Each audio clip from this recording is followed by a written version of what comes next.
Today we're gonna watch a sad film. It is called Top 10 Worst Cleveland Browns Plays of All Time.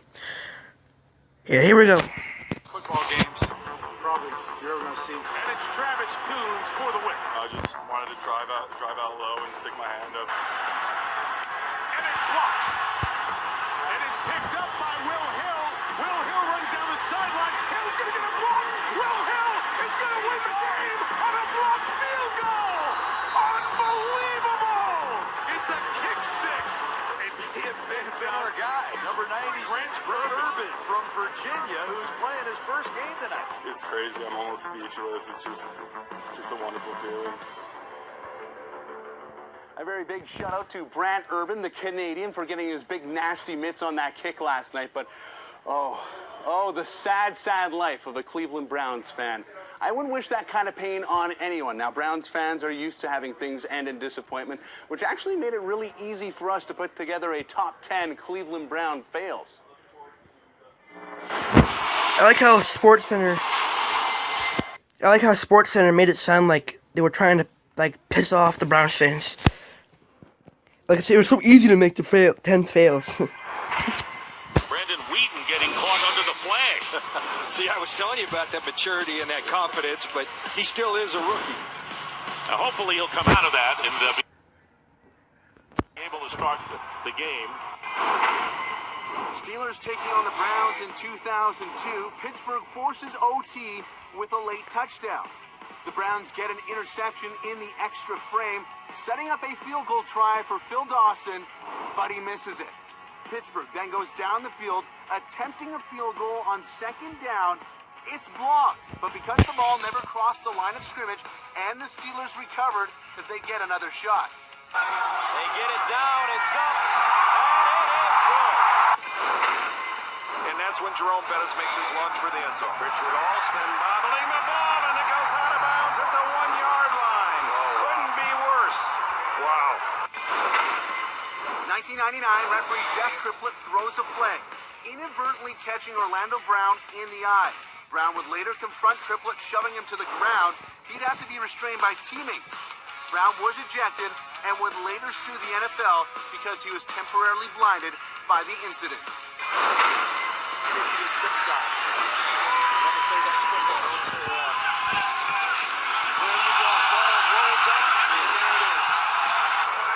Shoulders look says it all.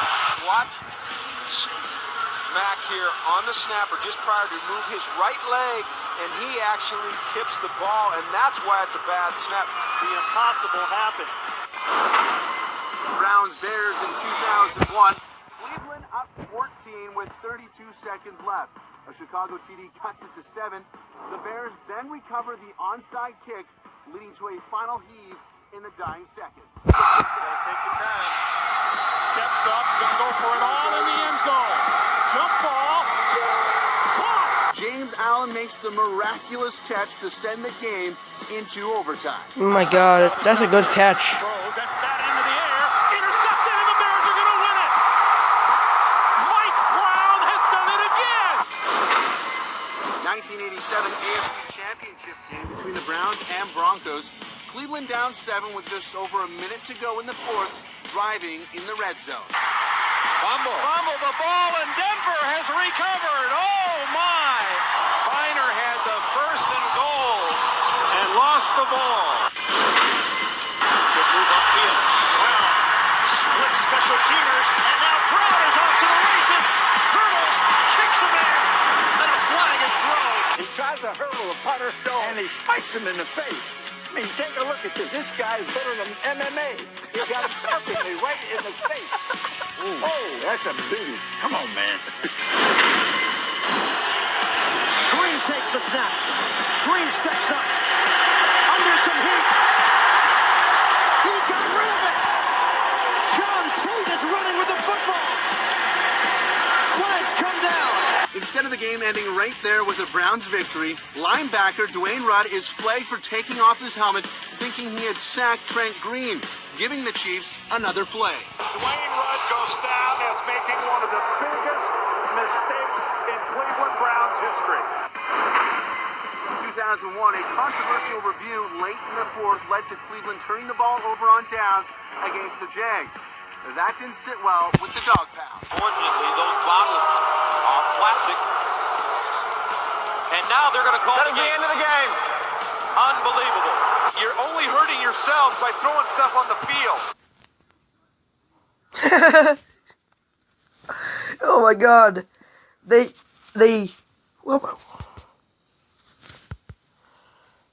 Plastic. And now they're going to call the game. look, there's 48 seconds left in the end of the game because of people being retarded. Unbelievable.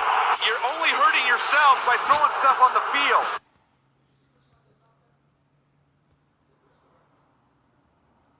Now we're actually gonna watch 10 reasons why the Cleveland Browns are the most embarrassing team. Here we go.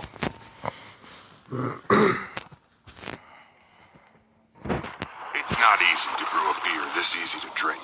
I could not Bud Light believe is that, tasted man. by brewmasters every step of the process. It's a tough job, but for you and your friends, it's worth it. We don't just brew beer. We brew beer for friends.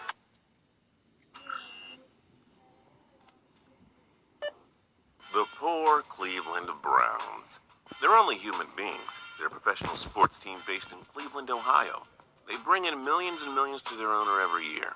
So what in the world could possibly go wrong with this team? Oh, well, just about everything. The Browns are widely considered the worst professional sports franchise. And in case you missed the memo, we agree. I'm Justin Fraction, and today we take a look at why the Browns are the most embarrassing professional sports team. Number 10, bad luck. You gotta have some bad luck to be a bad team. Among recent losses, there was the 2015 game where Baltimore blocked Cleveland's game-winning kick and returned it for a touchdown. There was that time they led the New England Patriots by 12 with just over 2 minutes left in 2013, only to allow bad officiating and bounces to give the Pats the win. Basically, the Browns just don't get... I didn't even know that they actually led that game. And by the way, if you want to watch this video, it's actually 10 reasons why the Cleveland Browns are the worst, and it's by TPS. So if you want to just yeah, and right here's the, yeah, so if you want to like do that, okay. bounces, and it always hurts them. Number 9, want to play in Cleveland? Nah. We've seen some great NFL players take pay cuts to play for contenders, like the Patriots and Denver Broncos over the years. But even if Cleveland offers a lot of money, they're never convincing stars to sign with them. Athletes don't want big paychecks if it means playing for the Browns. That's the reality of being a bad team. Number 8, the AFC North. The bad news for the Browns is they play in football's toughest division. Since 2008, that division has featured at least 2 playoff teams every year except 2013. Baltimore and Pittsburgh have combined for 3 Super Bowls and 4 AFC championships since 2006. Maybe if the Browns played in the AFC South, they would have more hope. But it's tough playing in a division that features 3 playoff contenders each year. Number 7, drafting Trent Richardson. The Browns drafted running back Trent Richardson out of Alabama with the 3rd overall selection in the 2012 draft. Matt Khalil, Luke Kuechly, Chandler Jones, Harrison Smith, Doug Martin, Alshon Jeffrey, Levante David, T.Y. Hilton, and Russell Wilson were other stars taken that same year. Richardson played in 17 games with the Browns before being traded to the Colts, where his career went totally downhill. Number 6, firing Bill Belichick. Belichick is known as the hooded genius in New England, leading the franchise to the AFC East Division almost every year since he's been there. Not to mention his 4 Super Bowls. He coached the Browns from 1991 to 1995, going 36-44. That's a .450 winning percentage. But no head coach has posted anything better than that since. Sorry, Browns, letting Belichick go and not bringing him back when you had the chance sure hurt you. Number 5, awful drafting. When's the last time the Browns made a right draft choice? Well, pardon their 2015-2016 first-rounders. It's too early. Well, 2014 first-rounders Justin Gilbert and Johnny Manziel are no longer on the team. 2013 first-rounder Barkevious Mingo is gone. Richardson and Brandon Whedon from 2012 are gone. 2011 first-rounder Phil Taylor is gone. The Browns have a knack for drafting guys who leave within 2 years. That's bad. Number 4, the fumble. Back in the day when the Browns were good and many of you weren't even born yet, they visited the Broncos in the 1987 AFC Championship game. With the Browns trailing by a touchdown and 1 minute and 12 seconds left to play, Ernest Biner fumbled the ball on the Broncos' 1-yard line. Denver recovered and won the game. Now it's time to play the what-if game. What if he doesn't fumble? Cleveland forces overtime, possibly wins, and becomes Super Bowl champions. And winning that Super Bowl would prove they don't suck. But they had to fumble it away. How predictable. Number 3, drafting Johnny Manziel. Well, this was embarrassing. Many fans thought Manziel would go first overall in the 2014 NFL Draft. He didn't get selected until the Browns took him 22nd overall. Meanwhile, Jason Verrett, Derek Carr, Allen Robinson, Jarvis Landry, and Devonta Freeman have already become superstars. Manziel, as we all know, became a huge party animal who didn't take his career seriously.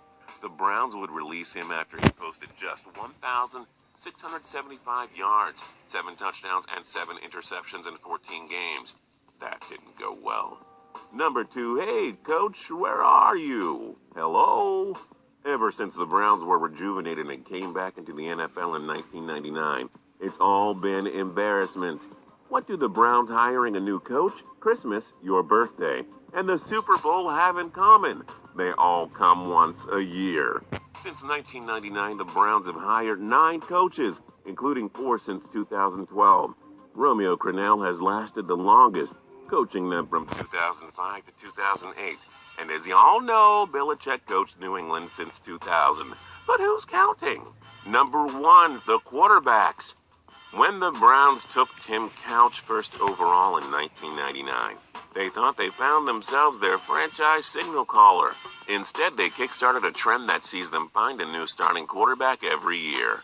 Since 1999, the Browns have rolled with 14 different starters on opening day. In 2008, 4 different starters were used. In fact, 2012 was the last time they failed to use at least 3 starters. 2001 was the last time they had a quarterback start all 16 games, and that was Couch. Furthermore, just about every starter has been bad. Derek Anderson, if you've even heard of him, is probably the best guy they've had. Do you think the Browns are the most embarrassing team in sports? Join us in the comments below. If you like this video and learned a thing or two, clicking the like button helps us out a ton and we appreciate it. If this is your first time coming around to Total Pro Sports, though, I want to tell you a story real quick. I'm obviously a 49ers fan. You all know that, right? Well, I have a question for you. Who would win, Browns or the 49ers? Who would win? Big question. I've asked people around. I've looked at stats. I've looked at history. I've looked at everything. The statistics say the 49ers would destroy the Browns because 49ers have the same record as the Browns. They haven't won a game yet, but the 49ers play. The Browns don't play. They crap. And sorry to say this, Cleveland fan, but the Browns are crap, and the 49ers will beat them when they play. I will see you in the next video. Subscribe if you like to.